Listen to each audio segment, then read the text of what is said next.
And now a little story from the apple seed. Because so often it's just our perceptions that need to drop. That's all we need, is once our perceptions drop and we see somebody for who they are and all the window dressing is gone, we know the purity of themselves and their soul and of our own. This takes me to my mom. This was the one I wanted to get to. Because my mom, okay, how can I start this? We have a day in Minnesota, and it's called Mother's Day. But it's got another name. It's called the fishing season opener. I know, what do you do? What do you do? What do you do? I mean, it's the kind of decision that feeds the essential demons of Lutheran guilt, because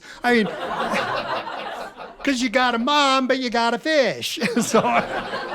So if you're like me, you're hoping you mailed the card in time, and you're sitting in the boat, and you're going to make them fish pay for what they're doing to your mom. And I'm sitting in the boat, and as the waves lap in, I can hear my mom's reprimands coming in with the waves. Like when she'd hear my brother and I in the next room, she'd go, "What are you boys doing in there?" And when she'd find out what we were doing, she'd say, her reprimands held this amazing sense of optimism. Like one of them was, "What if everyone did that?" Yeah.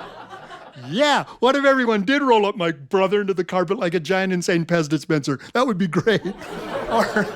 Or one of them she would say is, "Kevin, there's a time and a place for everything." Oh, I get it. So it's not that I blew up my sister's Barbie doll with an M80. It's more that I do it in the dining room at noon. Oh, the most amazing thing about my mom was her purse. My mom's purse held the answer to everything. It was like a mystery wrapped in a conundrum wrapped in Naugahyde. I mean, you get a cut on your face? No problem. Spit on the hanky. Or, the Sloans, the neighbors, their mom, she used to carry old bubblegum wrappers in her purse, and that was in case something stinky rolled through. She'd quick hand all the kids bubblegum wrappers, and we'd hold them under our nose until the stinky thing rolled past. But I remember the day my mom's purse was put to the test. Okay, every year we'd go from Minnesota to Missouri to spend Christmas with my grandparents. And we'd get in the car. Oh man, it was the best time. We'd drive through Iowa with my mom singing, "What did I away, boys? What did I away?" And we'd sing, "She weighed a Washington, Mom, she weighed a Washington." My mom had a song for every state in the Union. Her song for Wisconsin, "I love to live in Wisconsin and smell the dairy air." So we're driving through Iowa, and all of a sudden, we're not in the car. My sister that year called from college, and she goes, "I can't get away for this amount of time." And then my dad said, after my sister said that, I shouldn't leave work. He said, "I could really get a lot done if I spent Christmas at home this year." And my mom said, "I don't care. We're spending Christmas with my parents." So my brother and I, just the two of us, got in the car with my mom, and we started going through Iowa, where we were immediately pulled over by a cop for doing 95. I think that cop had a mom too, because after the look my mom shot him, he turned around, got in his car, drove off, case closed.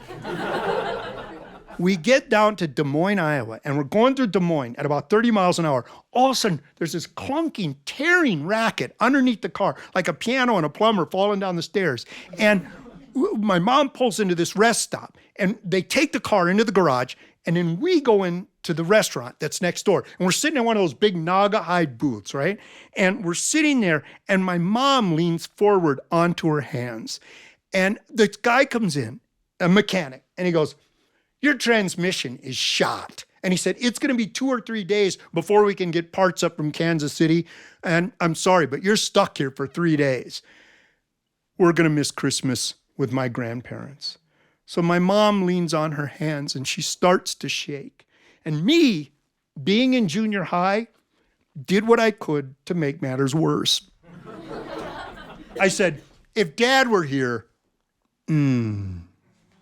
Dad isn't there, and we all know it." And I look over at my brother, and my brother's going to cry. And when my brother cries, I cry.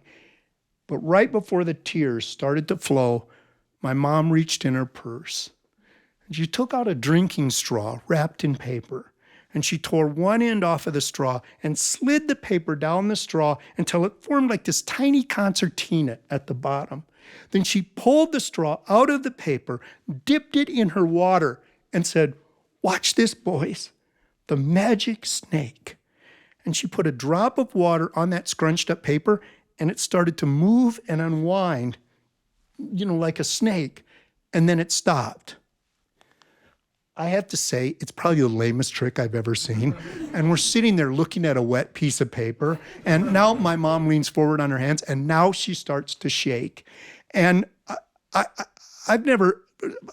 my mom's hugged me, but I've never hugged her. I've never initiated the hug before. And I feel my arm reaching out, and it reaches around my mom. And she stops, and she looks at me, and she smiles.